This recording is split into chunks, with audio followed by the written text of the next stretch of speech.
Hello, hello, hello, everyone. Super excited that you guys are Hey, here. how you doing, Miss Christina? Hi, Miss Bay. How is I'm everyone? I'm tired, but I'm gonna stay off camera for a minute, okay? All right, sounds good. So I'm I super will participate. Yeah, thank you.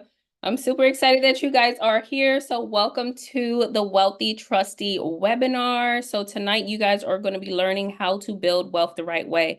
So there are certain tools that you need in order to build wealth the right way. So two of those tools are you need life insurance, right? So you need a policy, but you need that policy to be owned by a trust, and you need that trust to also be the beneficiary. So you are going to learn that right now. I'm going to be going over what we call the wealth building formula. Okay, it's three pillars. We talk about structure, we talk about credit using OPM, and then we also talk about assets. Okay. So that's what we're going to be going over. So let's see who we got in the house. We have Louise, we have Anne, we have Ariel, we have Bernard, we have Miss Connie Knight, we have Craig, Daniel, Earl, Edwin, Miss Alania Bay, Evelyn, Hassan, James, Jay, Ken, Kagamni, Kayana, Tasheen, Vanessa, Kimberly, Vernon, Vincent, Vanessa, William, Felicia. All right. So hi everyone. If you guys can come on camera, I would really appreciate that. So I don't feel so alone up here. I would love it if you guys are able to come on camera. Oh, hi, I'm Mr. Gibson. I'm So, gonna come on camera. I just gotta get camera ready. oh yes. Okay. Sounds good. Let's see here. Webinar.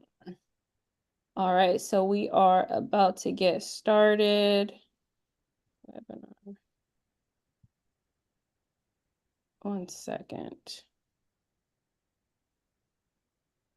All right, there we go. Perfect. All right. So my name is Christina Yvette. I am a trust strategist, you guys. I have been a trustee since 2015. Okay. And the way that I became a trustee was by way of real estate. I love real estate. I am a real estate investor. But at that time, I was actually a registered nurse. So I was a registered nurse. And I was young. I was like 25 years old at that time, and I was living paycheck to paycheck, to be honest with you. And I had a 1-year-old son at that time, and so I was working 12-hour shifts, 5 to 6 days a week. And I was exhausted, but I realized that I was actually spending more time with my coworkers than I was doing raising my 1 year baby. So once I realized that, it was frustrating for me, so I knew that I had to create a second stream of income in order for me to be able to buy back my time, in order for me to be able to have the time that I needed in order to raise my son, right? Which is what I was yearning for. So what I did was I was driving to work one day, and I heard this guy on the radio. He said, "Do you want to learn how to flip houses?" And so my answer was yes, I want to learn how to flip houses. So he was like, "Well, come to this 3-day seminar." So I signed up for the seminar. It was only $200. So I signed up for the seminar, and in the seminar, I learned so much about flipping houses, like everything that they teach you on like HGTV. So once I learned all of that stuff, I signed up for mentorship, right? And my mentor, within 6 months of that webinar, no, of that seminar, I got my first flip. And so it was a little 2 bedroom, 1 bath in North Miami Beach. And I bought it for 89,000 and I flipped it for 235,000. But before all of that, my mentor told me you need to put this property in a trust. And I was young, 25, never did any type of flip before, right? Never did any type of construction or anything. Didn't really know what I was doing. I was about to get my experience on my first deal. So I obviously took his word for it, and I set up a trust and I put that property in a trust because I didn't want someone to be able to take that house from me. That was my first house. my first investment, and anything could have happened. Somebody could have stepped on a nail, somebody could have gotten hit in the head with, plywood. You never know. And so I didn't want to wait to get sued in order to protect that investment. So that is how I became a trustee, and I've been operating within trust ever since. So yes, I started young at 25. So with that being said, what I want to do is I want to empower you guys and give you the information that you need in order for you to make the decision if a trust is the good thing, the good or best thing for your family, for your business, for, whatever type of organization that you're running, or whatever kind of legacy you want to leave for your family, okay? So with that being said, I have a short little presentation for you guys. So we're going to get started with that. So I'm going to blow through it really quickly, and then from there, I am going to open up the floor for Q&A. So whatever questions that you might have, just hold it for the end, and then I'll be able to answer any questions that you might have, okay? So let's go ahead and jump right in, you guys. So now that you know a little bit about me, Christine and Yvette, what I want to do is I want to dive in and start educating you guys and teaching you guys about what a trust is, right? That's what you came here for. You came here to learn what a trust is, okay? And so what I want to tell you is that a trust is an entity, you guys. It is a living, breathing entity just like you. You are a living, breathing entity. And so a trust is also a living, breathing entity, okay? Which is absolutely beautiful, because that means that the trust can do anything and everything that you can do. So if you are able to buy a house, a trust is also able to buy a house. If you are able to build credit, a trust is also able to build credit. So there's no limitations to what a trust can do. Okay, so now that we know that it's an entity, how is this entity structured, right? Well, it is structured in a contract form, okay? So that means that a trust is actually a contract, and it is a private contract unless you decide to make it public, okay? And with that contract, there's two sections that are very important within this contract. So this contract is going to have all the rules and regulations, right? And so the first section is the declaration. That's where you're declaring what it is and you're declaring what it is not, okay? So you're declaring that it is a private contract and that it is a trust. And you're declaring that it is not an LLC, a partnership, a corporation, or any other type of entity, okay? So that's the first part of the contract. The second part of the contract is the actual indenture or agreement. So that's the part where you're putting all the rules and regulations, or what we call bylaws, which is how you want the trust to be ran or operated, okay? So that's the most important part, because you have someone who is going to be running or controlling the trust, and they need to know what direction the trust is actually going to go in, okay? So let's talk about the different parties involved in the actual contract, okay?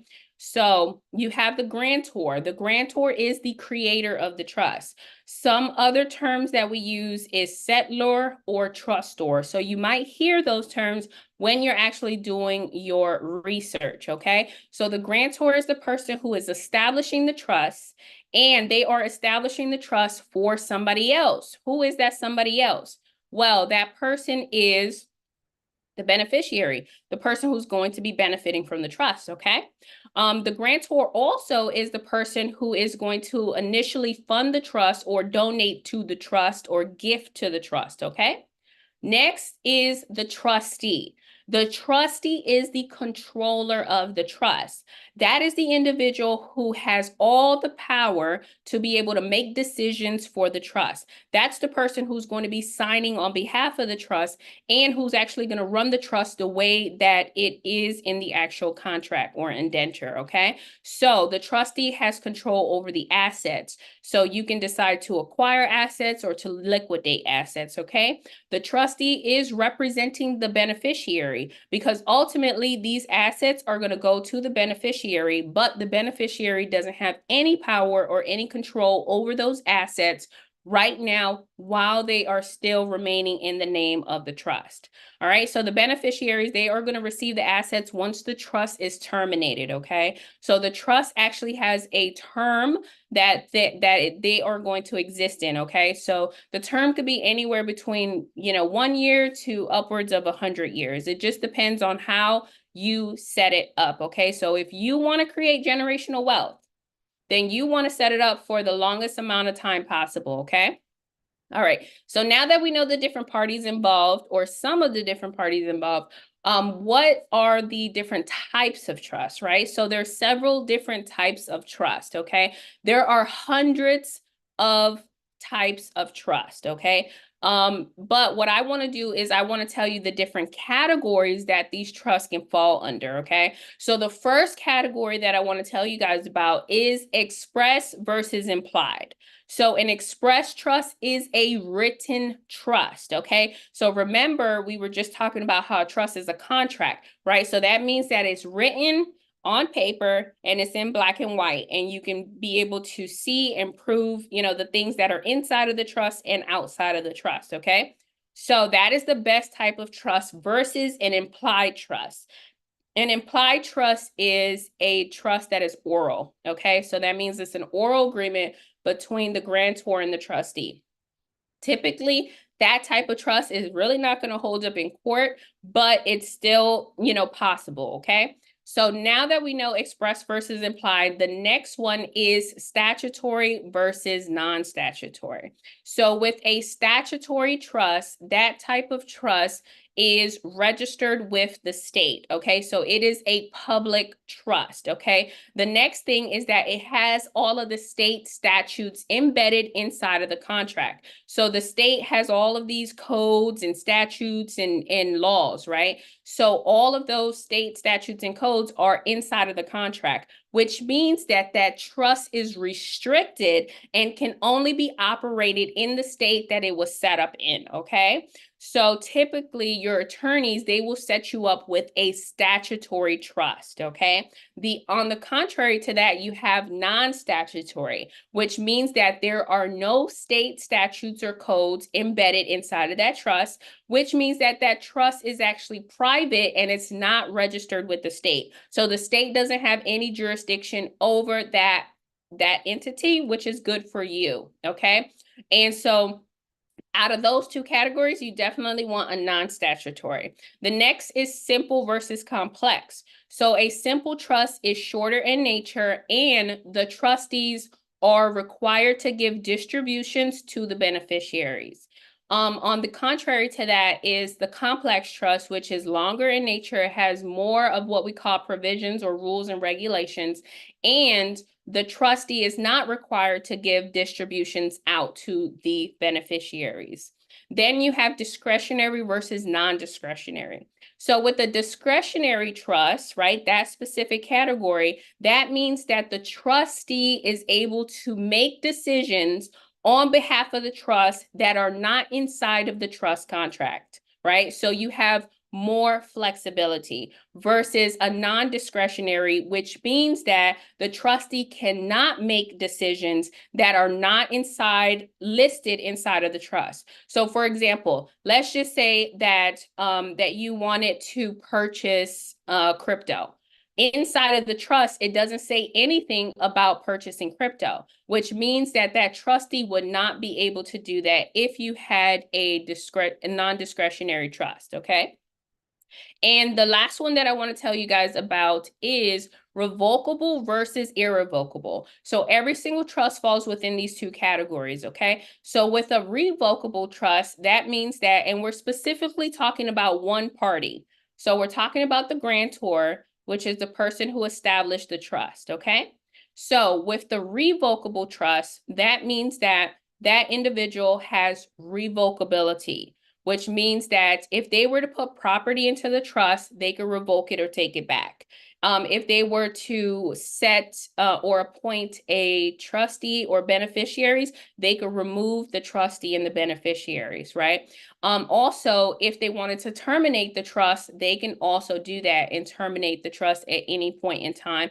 And if they wanted to make changes to the trust, they could make amendments or changes to the trust, okay? So because the creator has that much flexibility to be able to do that, it is not seen as a solid trust. Why? Because, and I don't mean solid, but it actually puts you in a liable position because the creditors for the grantor and the trustee can actually come after that type of trust, and your assets are not fully protected with that type of trust, okay? So just think about it. Now, on the contrary to that, you have irrevocable. So with an irrevocable trust, that means that the grantor has irrevocability. So if they wanted to terminate the trust, they could not. If they wanted to make amendments or changes to the trust, the grantor could not. If they wanted to remove the beneficiary and trustee, they cannot.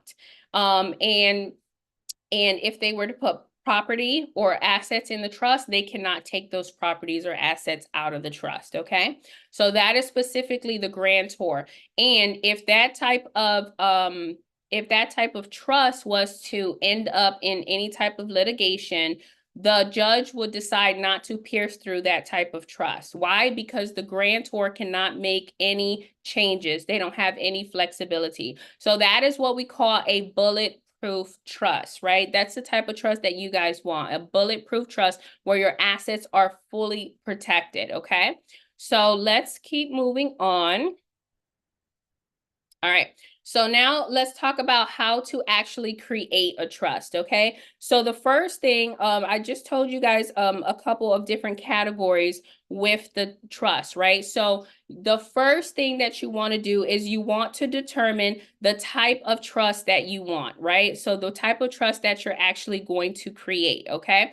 So the type of trust that I recommend is one that you have an express trust, that you have a complex trust, that you have a non-statutory trust, and that you have a irrevocable trust. So that is what we call the bulletproof trust, okay? That's what's going to hold up in court in the event that something, that something were to happen, or if somebody decided to sue your entity, okay?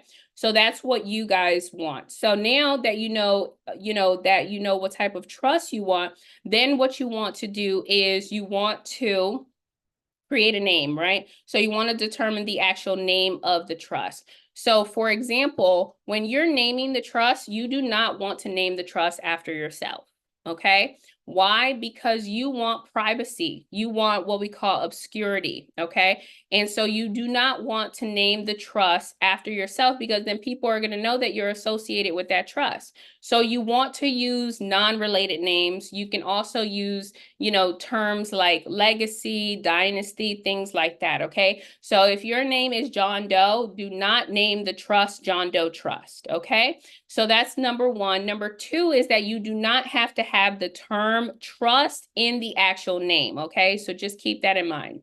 Now that you've determined the name of your trust, you want to appoint the different parties, okay? So the first thing is, if you guys are going to set up an irrevocable trust, right?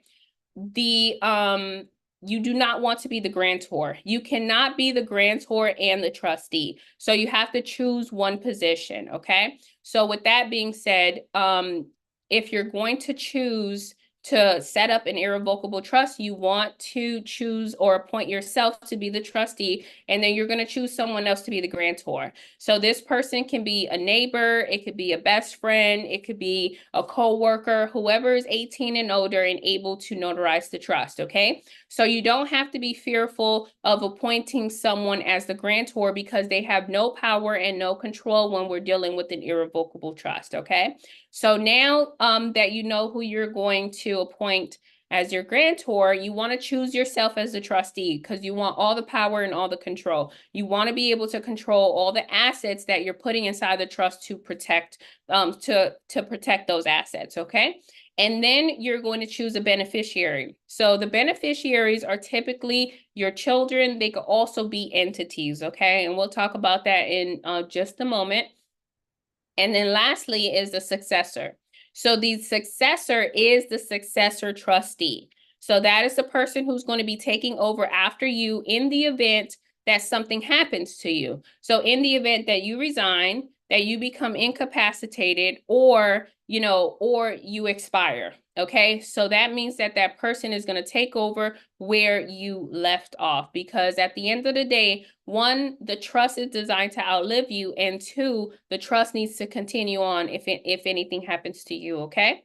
So number 3 is you're going to actually create this trust agreement, okay? So that means that you are going to customize this contract for, whatever is ideal for your business, whatever is ideal for your family, okay? So you're going to put all of those rules and regulations of how you want this trust to be ran 50 years into the future. And then you're going to notarize it. So it needs to be notarized by 2 individuals, by the grantor and the trustee, because those are the 2 individuals that are a part of this contract, okay? It's a 2-party contract, okay? After that, you're going to open up a trust bank account, okay?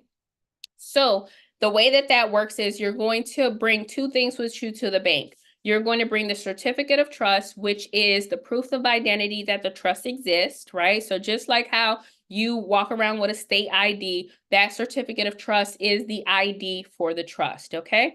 And then the second thing is the EIN number that you're going to get with the IRS, and that is specifically for banking purposes. So now that you have those 2 things, you're going to walk up into the bank.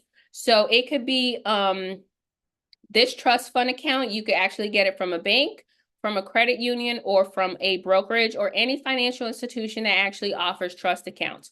Not all banks offer trust accounts, okay? So do your research, do your due diligence, okay? So now the type of account that you're going to open up, it could be a checking account, a savings account, a money market account, or a cash management account. All of those are considered trust fund accounts. So now that you've opened up the trust fund account, you need to fund the trust, okay? So you could fund it with whatever the minimum is for that bank. So let's just say it's, $200, then you fund it with $200 or whatever you want, right? And then after that, once you have that bank account and you funded that trust, you want to start transferring assets into that trust. So what does that look like? Let's just say that you have a house, right? When you bought that house, you got a deed. So now what you need to do is you need to gift that property into the trust, right? So you need to gift the property to the trust, which means that now you need to redeed the house. So you're going to do a quick claim deed from your personal name into the name of the trust. You're going to get it recorded. And now on the public records, it's going to show that the trust is the owner of that house and you are not the owner of the house. That is what you want in order for you to maintain private and in order for you to protect that asset, okay? So we'll talk about that now. So the number one reason that you guys want to set up a trust is for asset protection. It is so vitally important. Why? Because this is a sue-friendly country. If you're in the United States, the United States is a sue-friendly country. Your neighbor literally wants to sue you, okay? So you need to be able to protect that asset in the event that somebody wants to take that asset from you, okay? Don't wait until you're getting sued in order to protect that asset, okay? The second thing is privacy. You don't want everyone to know your net worth or how many assets that you have in your personal name, okay? So these are the things that a trust can actually protect you from. So a trust can protect you from bankruptcies, divorce, foreclosures, heavy taxation, lawsuits, probate, and much more, okay? So I'll just dive into a few of these. So the first one that I want to tell you guys about is the divorce, okay? So a divorce is a transfer of wealth, you guys. A lot of us, we don't think about that, right? It's a transfer of wealth. Why? Because it's actually a lawsuit, right? So it's, spouses that are suing each other, right? And so with that being said, you can actually protect your assets from this divorce because anything that is inside of the trust, meaning that you have a trust and you have like a house or some cash money or something inside of that trust, cannot be pulled into your divorce. Why? Because your divorce only will include the assets that are in your personal name. So the house, the 401k, the car, anything that's in your personal name, okay? And so that trust is separate from you, which means that anything inside of that trust is protected from your divorce, okay? Unfortunately, when it comes to divorce, typically, one spouse will end up with everything and the other spouse will end up with nothing. So you want to protect yourself in the event of a divorce. The next thing I want to tell you guys about is heavy taxation, because to be honest, right, if you're living in California, New York, you are giving away half of your income. Do you want to continue to give away half of your income?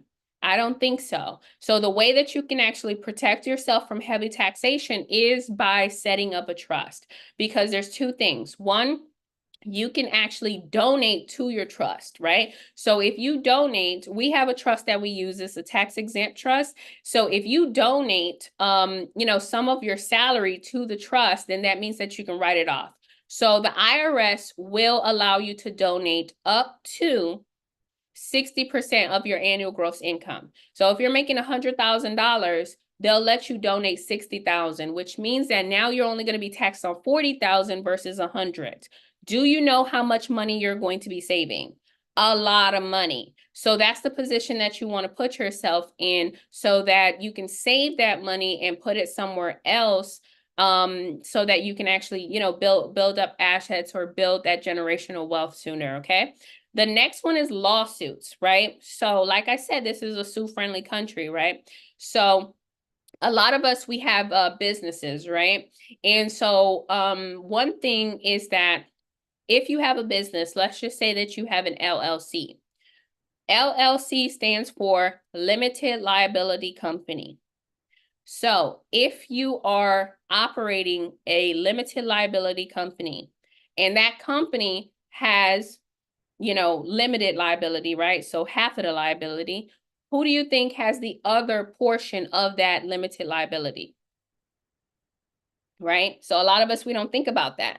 And so the answer is you, right? You actually have the other portion of that liability. So if the company can't stand on its own, then they're going to come after you, the owner, right? So let's just say hypothetically, right, that your client decides to sue your LLC, right? And so now your LLC is being sued and it's going through litigation, and you lose the settlement, right? You lose the lawsuit, right? So if your company, right, if that LLC cannot cover that judgment, then what happens is that judge can pierce through that corporate veil. That corporate veil that was protecting you as the authorized member, that judge can pierce through it and come after you as the authorized member now. And if they come after you as the authorized member, that means that they can seize your assets, so your primary residence and whatever assets you have. They can garnish your wages and your bank account. Why? To cover that settlement for the business, right? So you don't want that to happen. And so what you want to do is you want to use a trust as the first layer of protection between you and the company, right? So instead of you being the owner on paper, right? So literally all you have to do is just go to the Secretary of State website. They type in your name depending on the state, and once they type in your name, every single LLC or company or corporation that you own will come up, right? So it's so easy to find you because you're in the public records, right? And so what you want to do is you want to have the trust be the authorized member of that LLC, because now they'll go after the trust, and the trust will have full liability over that lawsuit, okay? So they will never come after you personally, which is what you want. You don't want them to come after you personally, okay? So the next one that I want to tell you guys about is probate. But before I get into probate, I want to ask you a question, right? You have a primary residence, right? So you have a house that you live in, you pay mortgage. That house is in your personal name. If you didn't wake up tomorrow, how do you expect that house to be transferred to your children's name or your spouse or whoever is going to take over that property. So let me hear the answer. You can come off mute. Let me know what you. Okay, Kiana said a will. All right. My property Close. LLC, but I still can't answer the question of how it would be transferred. Mm-hmm. Okay. So yeah, On I'll a get quick into that. claim, on a quick claim deed? Okay, so a quick claim deed, but who is going to deed it over, right? So that property was in your personal name and you did not wake up.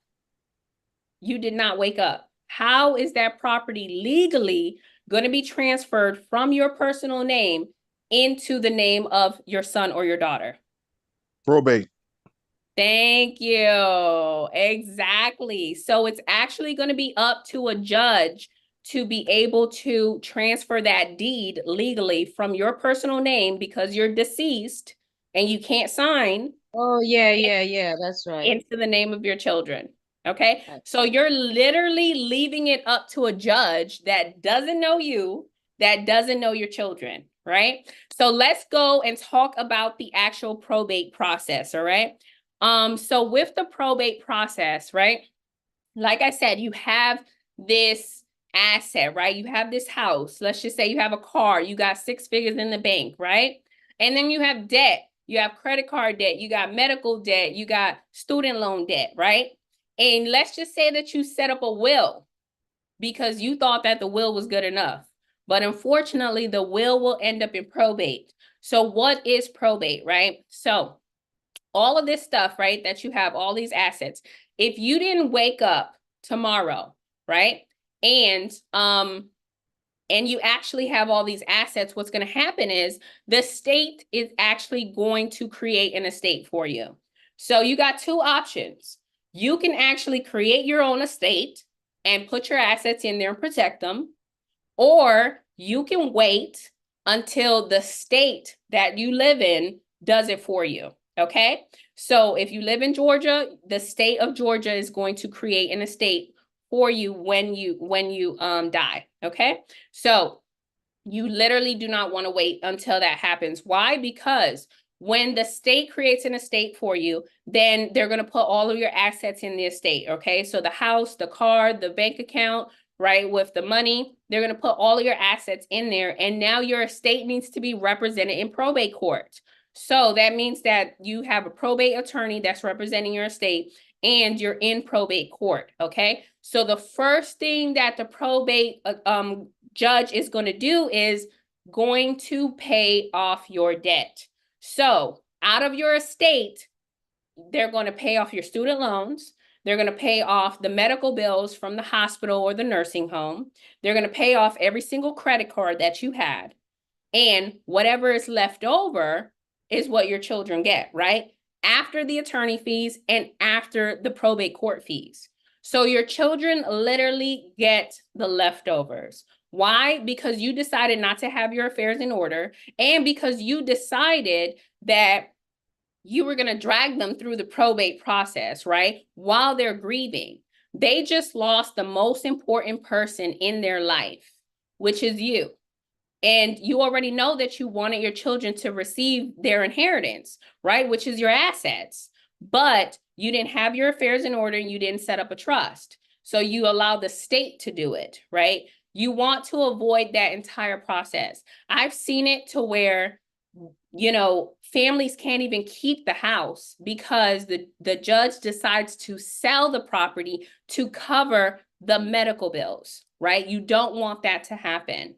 So in order to protect you and in order to avoid probate, there's only one thing or one way that you're going to avoid probate, which is by setting up a trust, right? Probate is inevitable. We're all going to go through it unless we have a trust, unless we set up our own estate, and unless we protect those assets, okay? So now, on the contrary, right? So if you decided to set up a trust, right, then what would happen is if you didn't wake up tomorrow, there is no transfer that needs to happen, right? Because all of your assets is already inside of the trust and your children are the beneficiaries. So your family gets to grieve in peace, right? Because they don't have to go through the probate process.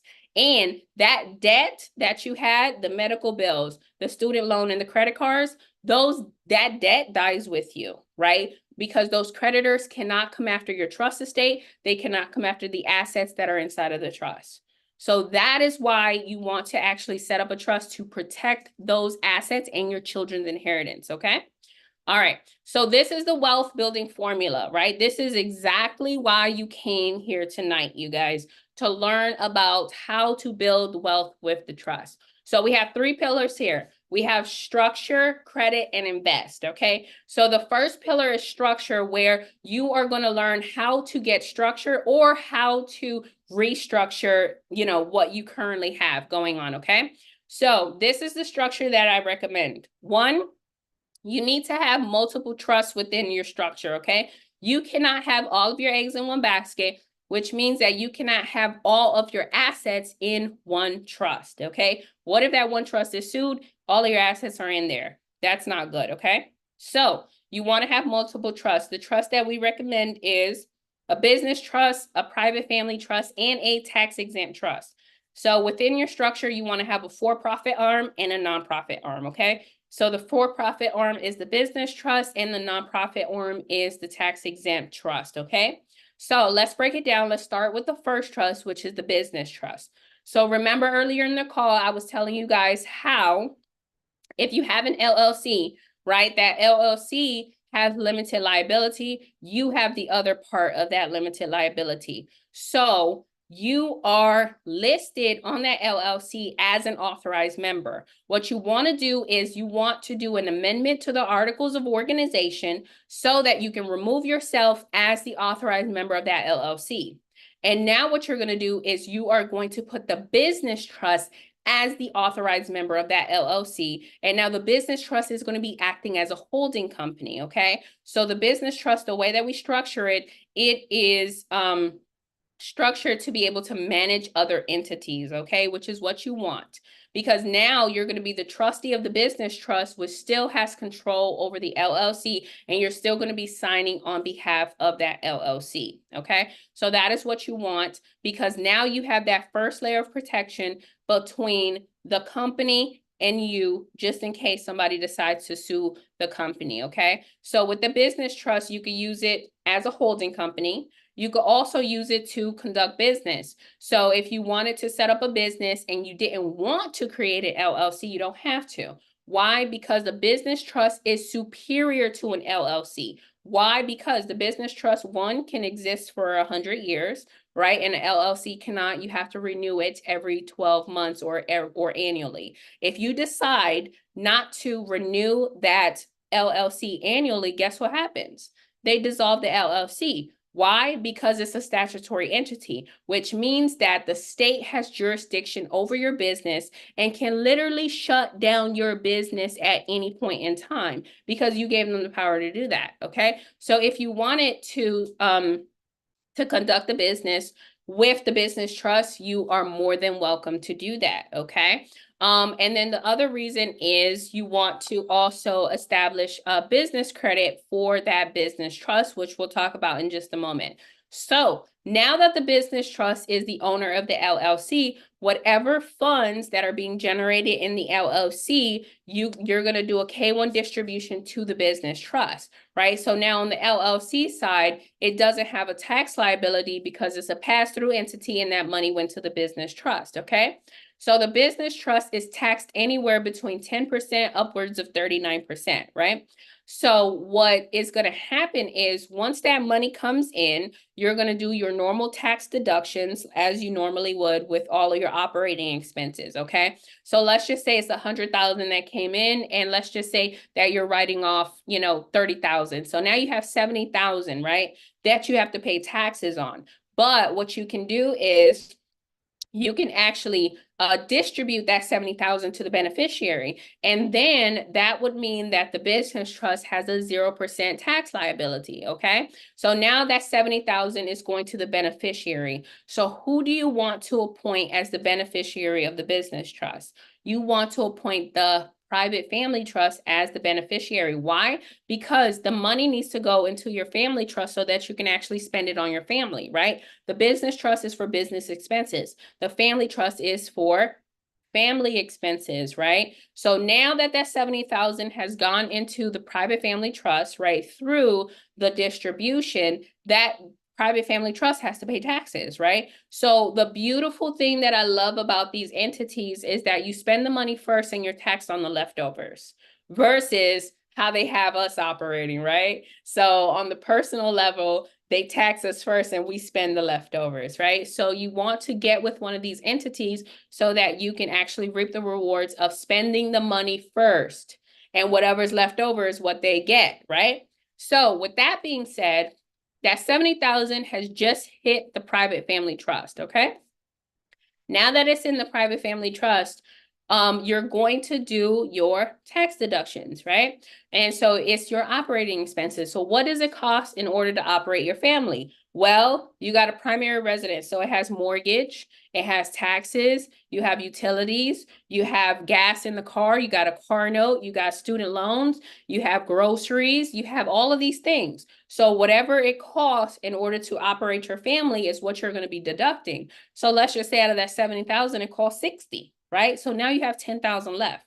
So you can clearly pay 10% on 10,000, or another thing that you can do is you can donate, right? So you can donate a portion of those funds to the tax exempt trust. And now that you donate to the tax exempt trust, at that level, you're done paying taxes, right? So now let's move to the tax exempt trust, right?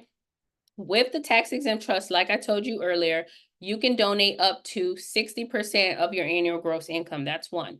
Two, with this type of trust, it is designated as a 508c1a, which means that it's the only mandatory exception when it comes to an entity not having to file for a 501c3. So all nonprofits that want tax exempt status have to file for a 501c3, except for a trust that's designated as a 508, right? Why? Because there's a separation between church and state. So this type of trust is actually can be labeled as a church. It can be labeled as a faith-based organization. It can be labeled as a ministry. Okay, so it gets to reap those benefits, you know, with the IRS. Okay, so that is one thing that you have to keep in mind. So you are exempt from federal taxes, and that's mandatory. So now you can also qualify to be exempt from state taxes, city taxes, county taxes, property taxes, sales taxes, right? And any other form of taxes, okay? So just consider that type of trust because it can actually help you save a lot of money within your structure, within your organization, so that that money can be reallocated to investments, okay? Because what are we in the business of? Building wealth. So now let's move on to credit, which is the second pillar. So when we're talking about credit, right, we're talking about OPM, other people's money. How are you going to build wealth? You're going to build wealth by utilizing other people's money. That is the position that you need to put yourself in, right? So with that being said, the first thing that you want to do is you want to build business credit for the business trust. Why? Because you want to be able to leverage a second credit profile, right? Right now you're using your personal credit, and that is, you know, all cool and dandy, but why not be able to leverage a second credit profile where you're going to be building credit off of the EIN of the business trust? So it's just like a business credit that you would get with an LLC or a corporation, because those entities build credit off of their EIN. So it's the same credit, okay, that you get with the trust. So with that being said, businesses get higher lines of credit, okay? So you want to be able to establish that credit so you can get higher lines of credit so that you can use that OPM, use the bank's money in order to build wealth, okay? So that is one thing. Another thing is that you can qualify for nonprofit grants within your nonprofit tax exempt trust, okay? So you want to be able to leverage that as well. So let's move on to the actual third pillar, which is invest, okay? So the two assets that I recommend is one, your cash value life insurance policy. The second one is real estate, okay? So with that being said, let's talk about the life insurance policy. So the life insurance policy that I have 5 policies, you guys. And it's an index universal life insurance policy, okay? That builds cash value. Another type of policy is a whole life policy that also builds cash value, okay? So with this type of policy, specifically in IUL, right? With this type of policy, 1, it builds cash value. 2, it's a liquid asset, okay? It literally is an asset. Why? Because the carrier considers it an asset, okay? The second thing is it's tax-free. So whatever money that you're putting inside of your policy is growing compound interest tax-free, which is exactly what you want. That's the position that you want to put yourself in, okay? So it's also growing risk-free as well, right? So with this type of policy, right, an index universal life insurance policy, it actually mirrors the market, okay? That's why that word index is in there, because it mirrors an indice in the market. So what type of indice, right? There's several types. You have the Dow Jones, you have the NASDAQ, and you have the S&P 500, right? So this one specifically, the most popular one is the S&P 500. So this one is going to be mirroring the S&P 500. So your money is not inside of the market. It's just mirroring the market, which means that if the S&P 500 does 9%, then the carrier is going to give you a 9% return on your cash value, okay? So you're going to be earning compound interest at that 9%, which is what you want, right? You want your money to be making money for you, right? You don't want to be working so hard, clocking in, clocking out, making the money, okay? You want the money to make money for you. So with that being said, now your cash value is compounding, earning interest, okay? So what you want to do is you want to put yourself in a position to where you're paying yourself first, right? What does that look like? Normally, we're W-2 employees, right? And so let's just say that we got paid today, right? It's Friday and we just got paid $5,000, right? But what happened before we got paid $5,000? Well, the IRS took theirs, right? So the IRS did their withholdings. Social Security, Medicare, Medicaid, all of that stuff, they took theirs. The 401k contribution took theirs, right? So everyone got paid, and then you got the leftovers, right? So now the leftovers went into direct deposit into your checking account, into, let's just say, Wells Fargo, right? So now the money went to Wells Fargo. Wells Fargo is a bank, right? And so now you have that money sitting inside of Wells Fargo. How much is Wells Fargo going to give you? 0.0005% on whatever is sitting in your checking account, right? So they're literally giving you nothing. But what they're doing is they're lending your money out, right? So they're lending your money out for mortgages.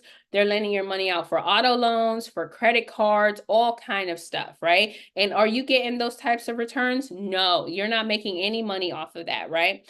And these banks, their number one investment, a lot of people think that their number one investment is mortgages and car loans. No, their number one investments are life insurance policies, right? They're called BOLIs, bank-owned life insurance policies. So if the banks are investing in life insurance policies, do you think that you also should be investing in life insurance policies? Maybe, right? I would definitely tell you yes. So with that being said, hold on one second. All right, so with that being said, right? So now that your $5,000 went into your checking account, what then happens? You start paying all your bills. So you pay your mortgage or your rent, You buy groceries, you put gas in the car, you pay your car note, you pay the kids' tuition, your utility bills, all these things, right? And so now that $5,000 has dwindled all the way down to $1,000 at most, right? So you paid everyone else first, right? And now you only have $1,000 left that's just going to sit in your checking account. So that is the normal process, right? But what you can do is you can pay yourself first by when that $5,000 comes in, instead of you paying all of those bills first, you can flow that money into your index universal life insurance. So that means that you can pay your premium, or you can deposit that money into your IUL or your whole life policy, right? Your cash value life insurance policy, right? And then what you can do is now that money is going to go into your cash value. Your cash value is going to go up by $5,000. That money is now going to be earning compound interest, right? But you need that money in order to be able to pay your bills. So what's going to happen is you're going to borrow against your cash value, meaning that you're going to take out a loan from the life insurance carrier, right? From the company. And so you're going to borrow against it. So what the carrier is going to do is they're going to look at your cash value. They're going to see that you have, $5,000 in there. And so they're going to issue you a loan off of their own money, right? So they're going to give you a loan, and that is going to come from their reserves, from their money. And so usually it's not the whole 5,000, it's like probably 4,800, right? Because you got to leave some type of cushion inside of your cash value, okay? So now they literally have just deposited 4,700 back into your bank account for you to be able to use. But your $5,000 is still sitting inside of your cash value, earning compound interest, earning that 9%, and you have just taken out a loan from the insurance company's money, okay? From their reserves, okay? So that means that you have borrowed against your cash value, and your money is going to be sitting in there as if you never touched it, which is what you want, okay? Because that is how you're going to be building wealth, okay? So that is with the IUL policy. So now what you want to do is you want to then invest. That is a liquid asset. What you want to do is you want to invest in tangible assets as well, okay? So how are you going to do that? Well, remember, we said that the trust is an entity that can do anything and everything that you can do. So what does that look like? Well, the trust is going to invest in real estate. The trust can get a mortgage, right? And so the type of mortgage that we recommend is a debt service ratio loan, right? Where you can get up to, 80-85% of the actual purchase price for that investment, investment property, okay? So now you're going to be buying an investment property. Now you're going to get a DSCR loan for, let's just say 80%, right? And so now with that 80% now with that 80% loan, you need to come up with a 20% down payment. So how are you going to do that, right? Well, what you're going to do is you're going to use OPM. Remember earlier we said that you're going to build business credit for your business trust, right? So what you're going to do is, now that you're building business credit for your business trust, let's just say you qualify for a credit card, 25,000, 30,000, 50,000, right? So now with that credit card, let's just say you got the credit card for 50,000, or you got two credit cards for 25,000. You're going to use that as your down payment for real estate, okay? But before you decide to use that as your down payment for real estate, right? What you want to do is you want to flow that money into your IUL policy, right? So you're going to strip the credit card, right? If you want to do this strategy, you're going to strip the credit card, you're going to deposit those funds into the IUL, then you're going to borrow it back out. So now that 50,000 is sitting inside of your cash value. Your cash value went up by the 50,000, and now it's going to be earning compound interest. It's going to be earning that 9%. Then you're going to borrow from it, right? and you're going to use it as a down payment for real estate. So now that money is working twice, right? It's working inside of your IUL, making 9%, and it's working inside of the real estate. And now you're actually generating cash flow for the actual trust, right? Because you want the trust to be able to generate its own money. You don't want to be pouring in your W-2 income or your business funds into the trust. You want the trust to be self-sustained, okay? Which means that you need to acquire assets for those trusts, okay? But you're going to be able to fund the trust by setting up business credit for the business trust, okay? That's how you're going to fund your trust, okay?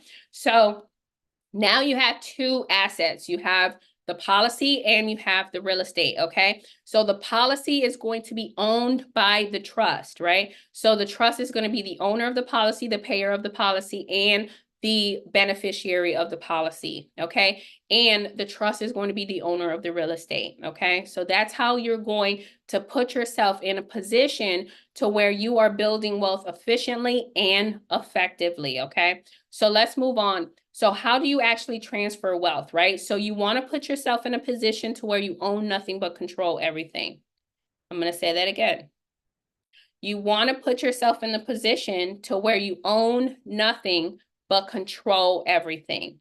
That is the definition of stewardship. So you want to be a good steward of your wealth. You want to be able to direct your wealth, you know, the right way so that it's actually growing, okay? Because a lot of us, we are actually operating in ownership. So it's ownership versus stewardship. So right now we're operating in ownership where we're so proud to be the owner of our house, right? And so, you know, that is a beautiful thing, but that's not the goal, right? Because somebody could snatch that house from you at any point in time. You know, the next generation, they are actually losing their inheritance, right? Because we are so stuck on ownership, right? And so what you want to do is with that house that you're so proud to own, right?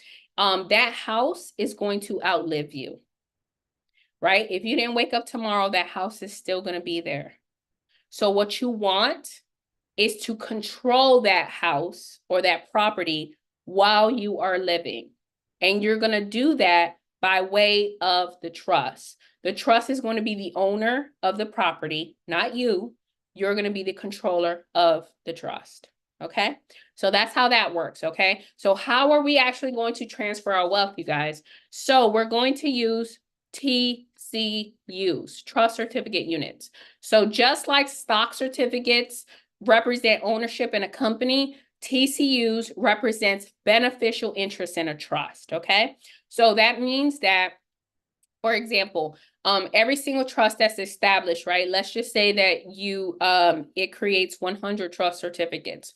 So that 100 TCUs is going to represent 100% of beneficial interest for this trust. So let's just say that you have 4 beneficiaries. Well, you want to give everyone equal amount of TCUs, right? Let's just say hypothetically. So that means that I'm going to get 25, he's going to get 25, he's going to get 25, she's going to get 25, okay? So everyone has 25 TCUs, right? So that means that I have 25% of beneficial interest. So if the trust estate was worth $1 million, then that means that my beneficial interest is equivalent to $250,000, okay? So if the trust was terminated, then that means that I would need to be dispersed with $250,000, or if there was, you know, if there was, I don't know, let's just say 4 houses, then I would get one of those 4 houses, okay? So that's what that is. So the beneficiaries are called trust certificate unit holders, okay? So now let's move on to preservation, because a lot of us, we are so, you know, we're out here throwing around the term generational wealth, right? And we're so focused on making the money, but we're not focused on protecting the money, and we're not focused on preserving the money.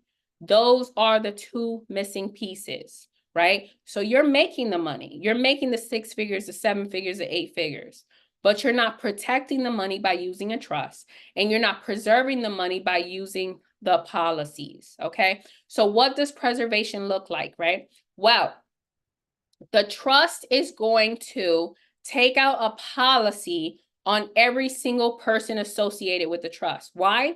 Because you got tangible assets and then you have human assets.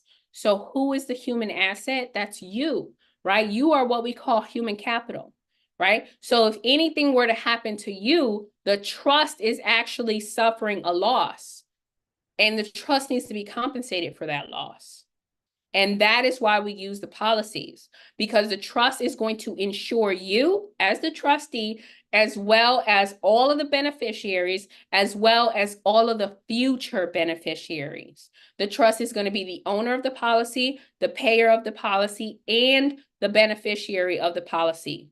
So that if you didn't wake up tomorrow, guess what happens? That death benefit for your life insurance policy, let's just say it's $1 million, it goes straight to the trust fund. And then at that point in time, now the trust is replenished, right? So now that wealth is going to continue to be preserved inside of the trust, right?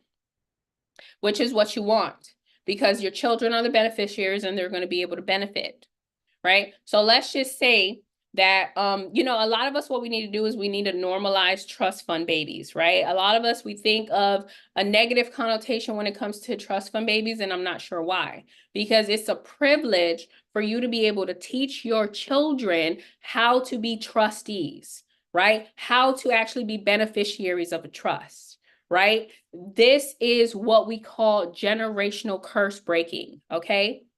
Because now you're changing the trajectory of your family.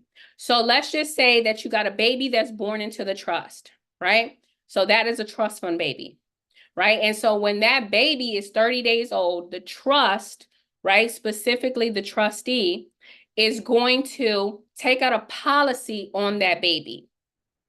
And it's going to be an IUL policy, a whole life policy. So now the trust is going to be paying into that policy.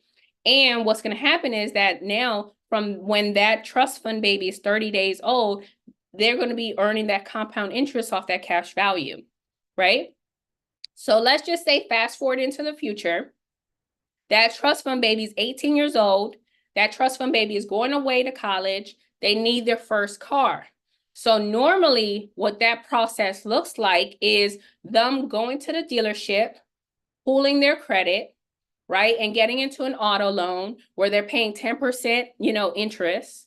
And so now they're going to walk away with a $30,000 auto loan paying $800 a month. That's what that process looks like. And they can go that route, or because they are a beneficiary of a trust, they can go to the trust and they can ask that trustee for a loan, because within the trustee can take out a loan. And so the trustee can borrow and lend to the trust as well as the beneficiary. So now the beneficiary can take out a loan or borrow from the trust.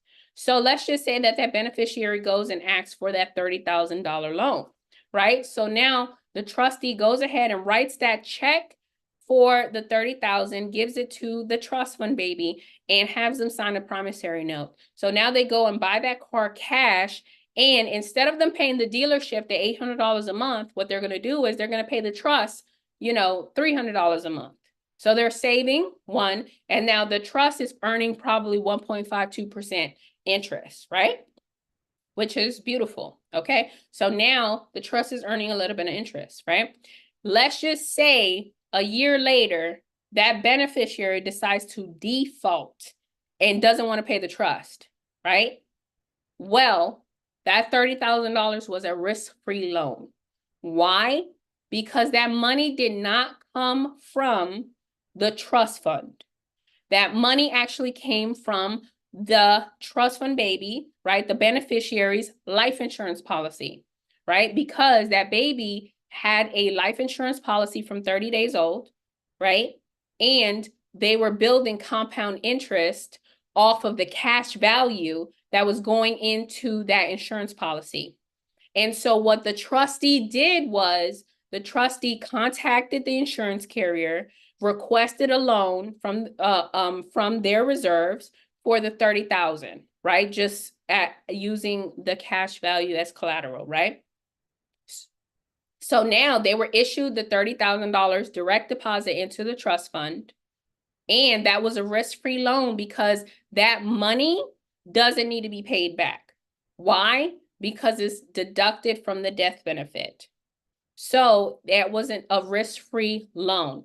And when the beneficiary expires, that death benefit of $2 million is going to go to the trust fund, which means that you're replenishing the trust fund. That is how you're going to preserve the wealth of the trust. You need both tools. You need the trust as well as you need the cash value life insurance policies. Why? Because these life insurance policies have a lot of living benefits. A lot of us, we're confused. Seriously, we think that life insurance is supposed to be used for when we're dead. No, life insurance has a lot of living benefits. And that means that you're going to put yourself in a position to where you're becoming your own bank. That's what you want to do. This is what we call private money banking, okay? To where instead of you depositing your money into Wells Fargo, you're going to be flowing your money. You're going to be paying yourself first, and you're going to be flowing your money into your life insurance policy. That is how you're going to build wealth. That's how you're going to proudly be walking around here talking about I'm building generational wealth, right? You need the tools. If you don't have the tools, you cannot say that you're building generational wealth, right? Or that you're building a legacy for your family, or that you're going to even leave them anything, right? So with that being said, let's wrap it up. So these are the books that I recommend you guys. I recommend What Would the Rockefellers Do? So you know that the Rockefellers was one of these big billion-dollar families, right? And so they use the same strategy that I'm teaching you guys today, right? So you using trust and life insurance together as a marriage is what the Rockefellers did. And in this book, you'll learn that, okay? So I want you to do your research and read these books. The next one is The Art of Passing the Buck, Volume 1 and 2, which teaches you about trusteeship. The next one is Family Wealth, which teaches you how to build a family office, right? Because you want to be running your business. You want to be running your family like a business, ultimately. And then the last one is The Complete Book of Trust, which teaches you about the different types of trust. Remember, I told you guys, there are several, like hundreds of types of trust. So you have to figure out the best type of trust for your business, for your family, for your organization, okay? All right, I want to show you a quick little video of a trustee that actually took action on the information that I shared with you guys tonight. Well, kudos to you all. Again, Christina, it's been a wonderful experience. I've been looking at your videos on YouTube for a while, and there are a number of people offering trust these days, and I guess that's the big thing. Don't own anything, control everything. That kind of, I didn't say it correctly, but that is the sentiment. And so it seems like the playing field is being leveled now from the rich and people who weren't privy to this information. So thank you for being such a great asset to a community that didn't have this information. And you made it so simple. Thank you for the recordings. Thank you for the step-by-step instructions. Things that we can go back and look at. So we do appreciate you, and thank you, Mondo. All right, perfect. So what I want us to do is I want us to work together. So I do have a program which teaches you guys this information step by step, like he said, right? So the first one is you can do it yourself, you guys, right? Because a trust is a contract, right? And so you can customize this contract. So you can do it yourself with our course, right? Our course has 42 video modules, and I'll show you that in just a minute, where we teach you step by step the different, we break down every single paragraph of the trust, and we give you the template so that you can customize it and you can set up your trust by yourself, right? We give you lifetime access to the course, plus all the resources that you need, plus the ebooks. So the books that I just mentioned, What Would the Rockefellers Do? Passing the Buck, The Art of Passing the Buck, Volume 1 and 2, Family Office. You get those books inside of the program, right? One of those books costs over $800, you guys, right? And so you get the ebook versions inside of the program, plus the resources that you need in order to operate a trust, right? So meaning if you're going to set up board meetings, if you're going to transfer assets like a car or a house or a business, we provide you with all of the templates that you need to be able to effectively operate your trust, right? And then we have a private Facebook community. So our private Facebook community has over 300 trustees that have gone through what you're about to go through. So they have already transferred their assets, opened up bank accounts, funded them, started establishing business credit for their trust, acquired assets with their trust. So you get to network with other trustees that are now going down, that are already established or on the same journey as you, right? Which is so vitally important. So the Facebook community doesn't even have a value, right? It is just tremendous. And so the do-it-yourself course is only $9.97. Then the second option is Done With You. Done With You is where we do it together on Zoom, you guys. So just like how we're on Zoom right now, and we have, what, 39 people on here? So we will do it together as a group, okay? So it's a week-long workshop. And so on Monday, we actually set up the business trust together. So like I said, I break down every single paragraph. We set it up together, and then we dive into Q&A. The Q&A sessions are so powerful because you actually learn more. Why? Because you are listening in, right? And other people are asking questions that you didn't even know that you wanted to know that type of information, right? On Tuesday, we set up the private family trust together and dive into Q&A. Wednesday, we set up the tax exempt ministry trust together. And then if you want to become an ordained minister, we show you how to do that.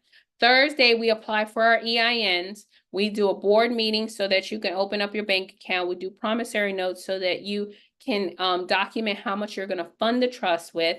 And then we learn about business credit so that you can establish that business credit for that business trust and how to actually tap into funding OPM so that you can fund your trust. And then Friday, we actually do all of our asset transfer, okay? So if you have a house, we do the quitclaim deed together. If you got a car, we do the bill of sale together.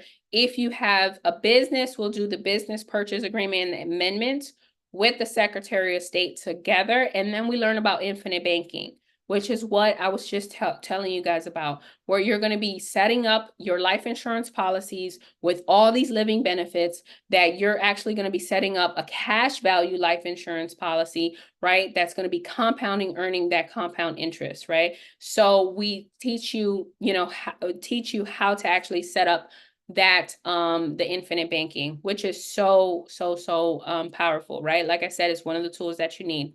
So that is the workshop, okay? And it is from 11 a.m. to 1 p.m. Eastern Standard Time. The next workshop we have is starting next week, you guys, okay? And then you get lifetime access to the workshop. So we do the workshop every 4 weeks. So you get to dive into all of the workshops that we have every single month. Plus, you still get access to the course, and you get that sense of security that you're actually setting up your trust the right way, okay? So the workshop is only $2,500. And then the last one is Do It One-on-One, where we do private sessions, okay? So it's a total of 5 to 6 private sessions, and I help you individualize your trust. So you get to customize it the way you need to. So usually that's for individuals who have multiple assets or who want to set up multiple trusts. So you get that extended support, and you also get access to the workshops and the course. So the private sessions are only $10,000, you guys. So if you guys are interested, you need to go to wealthytrustee.com. So let me show you. This is our contact information, okay? So if you have any questions, you can contact me. The number is on the screen. 305-749-9215. You can visit our website, wealthytrustee.com, and you can email me, info@7waystowealth.com, and then you can visit us on social media, you guys, okay? So with that being said, what I want to do is I want to show you guys what the actual course looks like and what the trust looks like. So let's see here.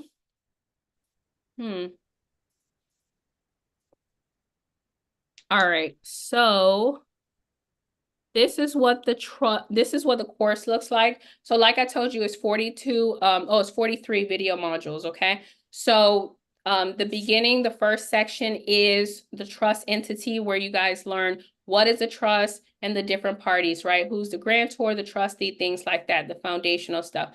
Then you learn how to set up the tax exempt trust and how to do your bylaws and all that stuff and apply for your EIN. Then you learn how to set up your private family trust. You learn how to set up the business trust. Then you learn about tax strategies, right? So how to operate tax exempt, the difference between the 3 different trusts, and how to apply for that tax exempt status with the state. And then you learn about asset protection. So the first thing that you need to do is take an inventory of your assets so that you know what assets are going to be inside the trust and what assets are going to stay outside of the trust, okay?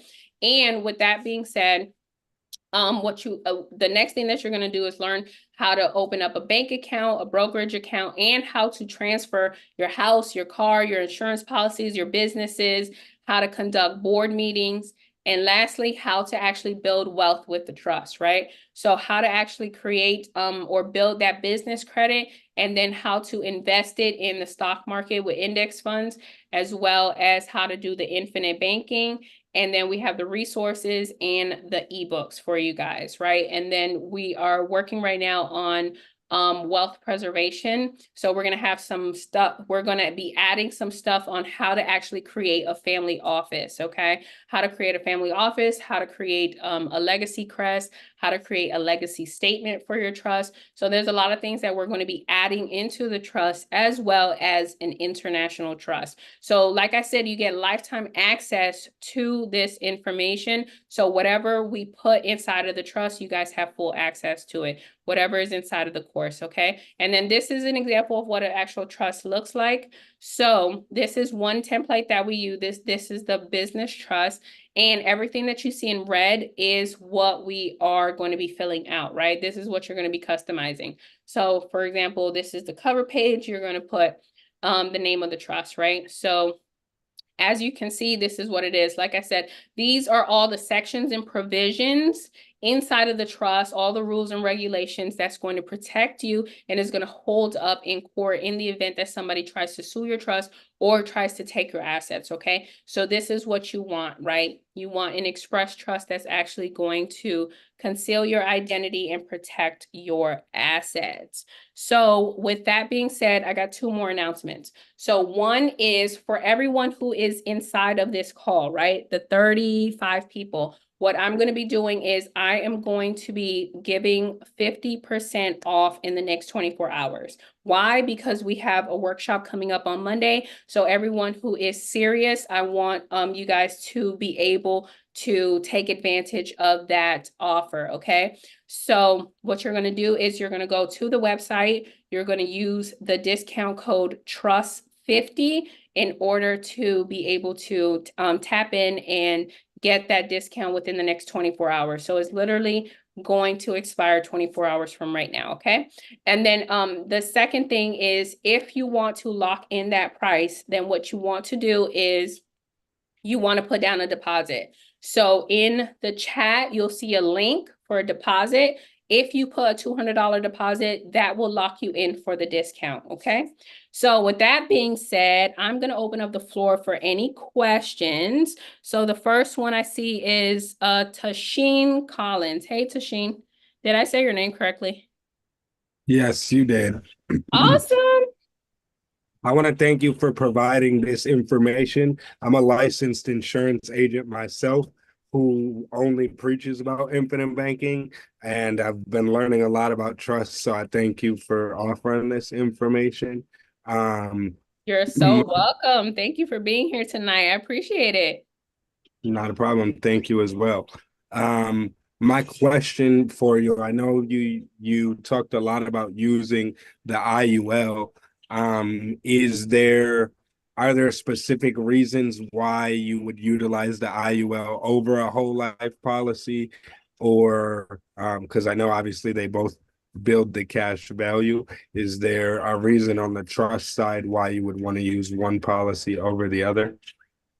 So for me, it's preference, right? So it's not either or, it's both, right? So a lot of people, they have multiple policies, so you can get a whole life and an IUL. Currently, I have 5 IUL policies, but I am working on getting a whole life policy. And I have the 5 IUL policies because my trust owns those policies on the 5 people that are inside of my trust, right? The reason why I chose IUL is because you can earn higher returns because it mirrors the market and because of the S&P 500 versus the fixed returns from the whole life. So that's why I chose to go in that direction. And usually if you're younger, then you want to kind of go with the IUL because you have more time to compound.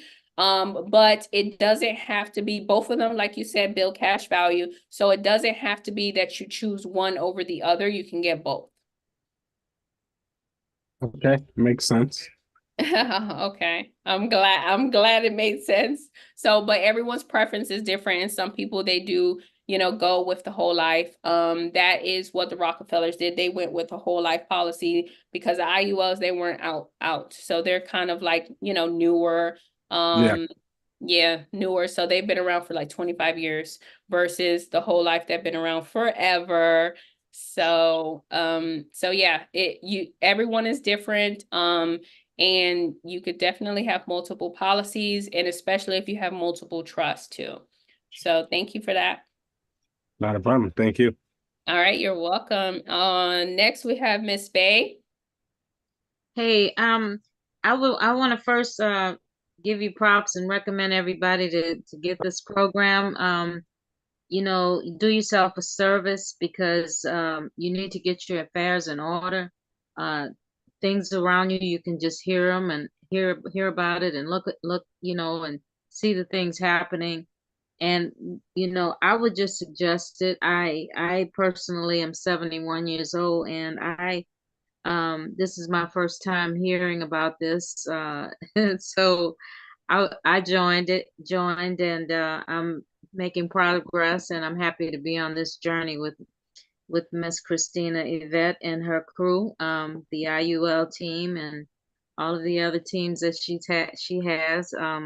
I would really advise it because I can still come on here and still get my mind, have it reiterate in my mind as to things that I still need to ask questions about. So it's a family, really. I mean, I have a couple of questions, Christina. Uh, Absolutely. Thank you I so would, much, Miss Bay, though. Thank you so much for saying those kind it's the words. I truth. really appreciate It's you. the truth. People need to know this. They've lied to us so many times and so much, and we really do need to get our act together because, like she said, we don't know when we're going to close our eyes today or tomorrow. The Lord might not wake us up for whatever reason. But do we have anything to leave our children? So I've started making progress, and I became a minister. I'm now Congratulations. Minister Elenia Ariel Bay. I'll be able to perform marriages and everything. So I have some stuff to put on my website, and that'll be some more streams of income. So yeah, I'm very much looking forward to. I just found out the phone company Vonage, they're giving me tax exempt once I prove and show that I have a tax exempt entity. So I'm like, wow, I'm getting all kind of discounts, and I haven't even started. So I'm very happy to be on this journey, Christina, because I'm learning as I'm going, and I still have to do the structure for the business trust. I have to get an email, and I'm having problems because they're I hate them doing me emails, looking for emails. But anyway, the question I ask you is if you want to put an asset into the trust, uh, do you do it with the quit claim deed? And Yeah, then so you the quick claim then you deed is have it. specifically for property, for real estate. So Okay. if you have a deed of a property, you can quit claim it into the trust name. Okay, if it's, say for instance, I have a insurance policy, do I change the name to the trust now and put it in the trust? Yeah, so if Okay. you already have an existing policy, then what Yeah. you want to do is you want to contact the carrier and let them know that you want to change the ownership of your policy to the trust, and they're going to provide you with the form. So usually it's like 2 to 3 pages, and then you're going to Right. fill it out with the trust information. You're going to sign as the trustee, submit it. They'll process it usually like, 10 days or so, depending on the carrier, and then they'll be able to switch it. So what you want to do is you want to do both. You want to change the ownership and the beneficiary to the trust. The owner and the beneficiary to the trust. Okay. On all three trusts? So you're gonna Which choose one? one trust. So typically Okay. we use the family trust in order to own our policies. Okay. All right. And I think it was one more question I had. Oh yeah, that led me to the next question. The bank that we choose. Once we get the everything, all our I's dotted and T's crossed, um, do we go on the website or do we have to go in person to open the bank account? It depends. If you're using an online bank, you go on the website. Some banks will let you start the process online, and then you have to continue inside the branch by like physically signing and showing proof of ID. So it I just got depends on the bank, but most banks, you have to go inside the branch. okay. And what is truest policy? Did you have to Um, go in? so yes, you do have to go in, but you can start the process over the phone or online. Do you have to send them the certificate of trust at the time, or you bring that in? When you go inside the branch, you'll provide them with the certificate of trust. And one more question. Yeah. The amount, the promissory note that you say you're gonna give the bank, is that coming from their bank account or is that coming from my bank account? No, The so thousand, the the hundred? promissory note is for your internal records, Uh-huh. and it's you as the trustee lending funds to the trust to fund the trust, so that so that you can open up the bank account, or so that you can do those initial transactions. But how do you do that? I mean, how exactly do you go in the bank and give them that promissory note, or you say that's just for me to keep, Right, so you're going to create it with the templates that we provide. You create the promissory note, and then right? you use your cash in order to fund that trust fund when you set it up. Okay. Okay. That's what I needed to know. Okay. And then once it's approved, that's when they give us our documents, checking account and all that stuff. Oh, Yep, the oh, checks, the debit cards, all of that stuff. okay, then I'm official then, right? Yeah, absolutely. Outstanding. Thank you, ma'am. I appreciate your help. You're so welcome, Ms. Bay. Thank you. Okay, Uh, you're welcome. Next we have Sharu. Yes, yes. How First are I you? want to. I'm doing good. How are you? Great. Uh, I want to say thank you. Like always, show up and you give us what we need. You're I so welcome. Thank you for being here tonight. You're welcome. I got one question, maybe two. Can you explain the difference? Because I'm right here about to start my um ministry trust, but I don't know. I mean, well, my a nonprofit. And I'm debating on should I just wait till I get with you guys and do it, or because what's the difference? Like I know, like if you do do your LLC through the straight, and you're going through the state, you do the business trust, it's not through them. But if the same thing applies to the nonprofit. So yeah, so your nonprofit is a statutory entity, so that's one, so it's public. The other thing is that with the nonprofit, it's not tax exempt. You have to go through the 501(c)(3) process. That process means that you have to apply for that status with the IRS, and then they're going to, audit or review your records, and then you can either get approved or denied, and then you have to maintain that status every single year. So there's like a lot of scrutiny when it comes to your, record keeping and stuff like that. for that process. So that's pretty much the main difference. So that's the main difference with the nonprofit. And then with the 508, you don't have to go through applying for a 501. You're automatically tax exempt, and you don't have to be registered with the state, so you're private.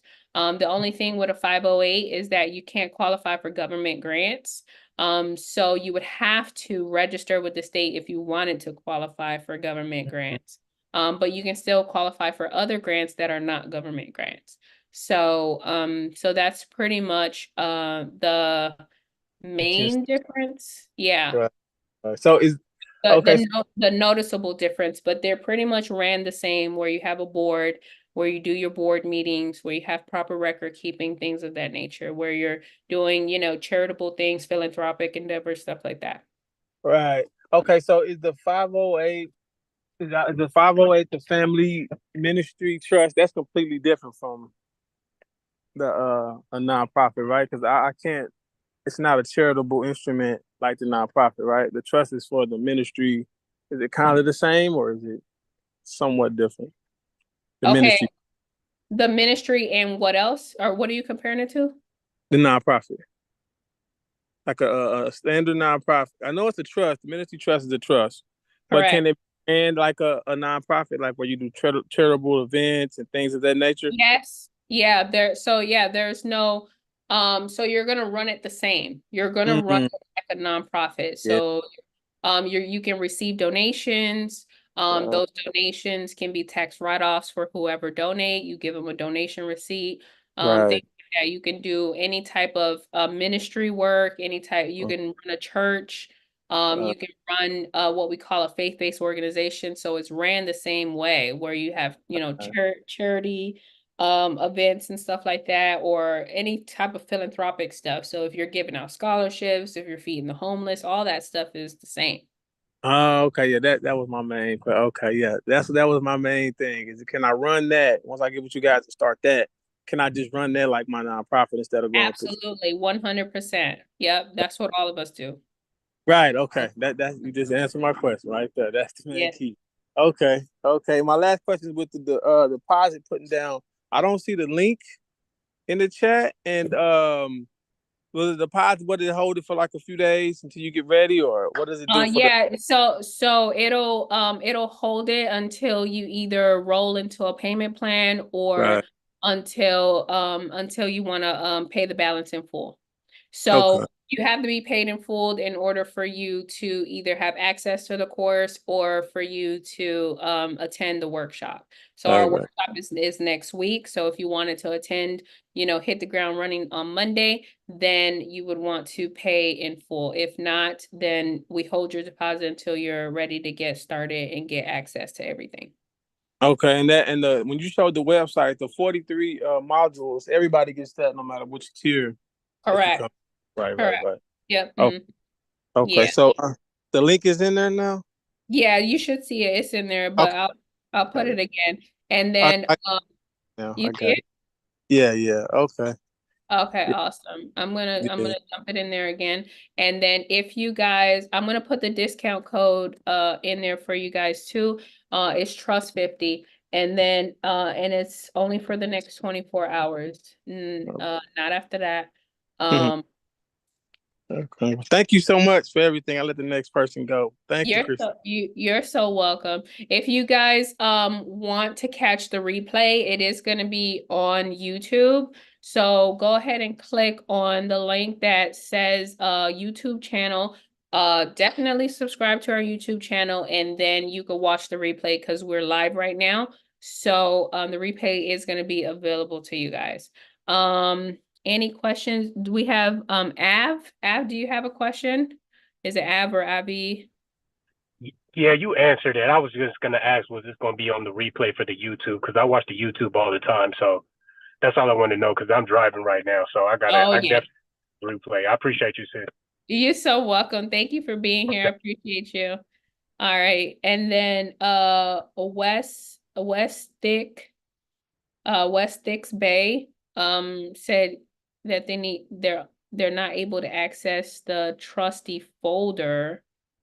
So can you send us an email? So on the link, you see our email. Can you send us an email and then we'll be able to help you out and send you your login credentials? Oh yeah, Namir. Okay. Can you send us an email? You could send it to me at info@sevenwaystowealth.com. And then let me see who's next. Any timeline for the international trust. So we're looking to get it rolled out to you guys by August. So like literally in the next 90 something days, we'll have the international trust. So a lot of us, we need it. A lot of us, we have property in other countries. And so the international trust is going to become available to everyone in the community. So if you think about that, that's extreme value because you guys are going to be getting 4 trusts. So for the price of 1. So we're going to be launching that soon. Huh? Is that also called a foreign situs trust? Yeah, so it's a foreign grantor trust, is an international trust, foreign situs trust. So situs is the it's like the Yeah, I'm just saying they be having all these words, the different words be mean the same thing, and I be, so yeah. you know how you study, So and then when you cross reference, you start seeing the difference that it's it's just it's amazing. Again, like Miss Bay say, you are the greatest. That's all I can tell you. And that powder blue look great on you, girl. Thank you so much. I appreciate that. Thank you. Thank you. Yeah, so we just, I want to over deliver. I'm not even gonna lie to you. I was telling somebody that yesterday, so that's what I'm here for. I am operating in my God-given mission. And so You that are is definitely doing that. Overly abundant. I promise. yeah. So that's me. I'm operating in my mission. God told me to start sharing trust with people, and that's just what I do it for. So it's not about the money, it's about access to the information. You know, So you know what you're really called? tell me. You're really called the Earth Angel. Yep. Oh yeah. I Yep. No, heard really, I'm telling before. you. Yeah, Some of I us, feel it's just her like that, spirit too. I feel her spirit too. Yep. I'm telling you, that's what it is. I Thank swear. you so much. I appreciate that. Thank you guys. I really do. I appreciate that. And like I Can't always say, wait to meet her. yeah, I know, right? Soon. And Yeah, you know what I really think it is too is your bio. You know when you Her speak about energy. Her how energy. what you went through to yeah, get to where you at, and how how you were in that naive state, and how that mentor really took you under the wing, right? yeah, So it's like you gonna perpetuate that to whoever chooses to come up under the wing. So I just that's what I love. All yeah. right, you're the greatest, girl. That's all I can tell you. Thank you so much. I appreciate you so much. Thank you, Namir. Thank you, Miss Bay. Thank you. All right, let me see. So Nicole, hey Nicole, how are you? So she's asking if she's gonna leave the word trust out. Yeah, you can leave the word trust out. So the trust is the author of the book, right? So if the trust is the author of the book, you can leave the word trust out. They don't have to know that the trust wrote the book. Yeah, perfect. So yeah, the trust is the author of the book. You don't have to have the word trust in there. So it could just be, 2, 3 names, however you want to do it. All right. You know what I just learned today too? Just to add that, did you know that trust in the states been going on since Roman times? Yeah, I know the It's history going goes for a way back, long time. right? Way before the United States. Yeah. Yeah. Trust is in the Bible. It's Yeah, built though. exactly. What? The Bible is a trust. Yeah. Those Hello. instructions. Instructions. Yeah. Exactly. Yep. Those are all the provisions. It The is about, maxims of law, equity, all yep, that stuff. exactly. The The Bible is a trust, you guys, and we all are the beneficiaries and Ask and are you shall entitled receive. to our inheritance. It's Well, facts. I believe we're born trustee babies, Yep. right? Yeah. Because because all I know is that social is already a trust. That's why I was asking about the Sesta gave you. See, I learned through the Moore side. So Yeah. now I'm seeing this side and really so we always talked about compound interest, but I never could grasp how they keep saying we got compound interest. But when I first heard this, I was like, you don't even know. I'm over here rolling around in the floor. I'm like, oh my God, this lady don't even know what she is. Yep. I know. I But know. it's awesome, though. I'm telling you. Like Yep. once you open up your mind and get on the journey, I'm not even gonna hold you. I've been kind of not falling back, but I don't have like no I feel like I don't have a substance to put into the trust. That's why I haven't really got like jumped all the way in. And I like to learn before I like jump in, but like just getting on a podcast, like Miss Bay say, you just keep getting on every time. It's like something new just drops. It's just Yeah, I you know. gotta I It's appreciate it, man. prestigious. you gotta work at it a little bit each day, even if it's trying to get a business phone number or business phone or something like that. That's my part. I'm having trouble networking. I done been, Yeah, like you said, I've been stabbed so many times and been through so much stuff. You know what I'm saying? I just be like, not towards you, Miss Christina, but just in general. You know what I'm saying? And I'm oh just yeah, saying we've that all that No, Earth I hear angel it all the energy is time. making me want to yeah, open up to be able to do what I need to do as well. yeah, Because I've people Yep. been have knowing a lot of gotten this over stuff, it. but I didn't have the pathway. And like that 7 ways, you just like, and then using the seven, I'm like, oh, God. Oh, biblical. That's why I told you. I said God gave me this. This is like straight from the Lord, I'm telling you. He told me to start sharing trust with people, and even the name of the business is like biblical related. So God. absolutely. Yep. Yeah. Yeah. Oh, You know a little more than you be putting out. oh, for sure. I mean, there's a lot up in here.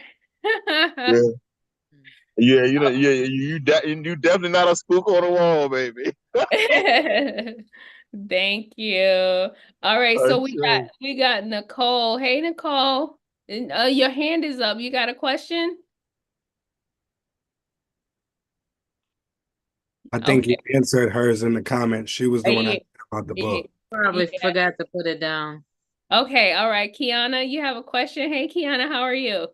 I'm good. I want to ask about the affiliate program. Oh, yeah, sure.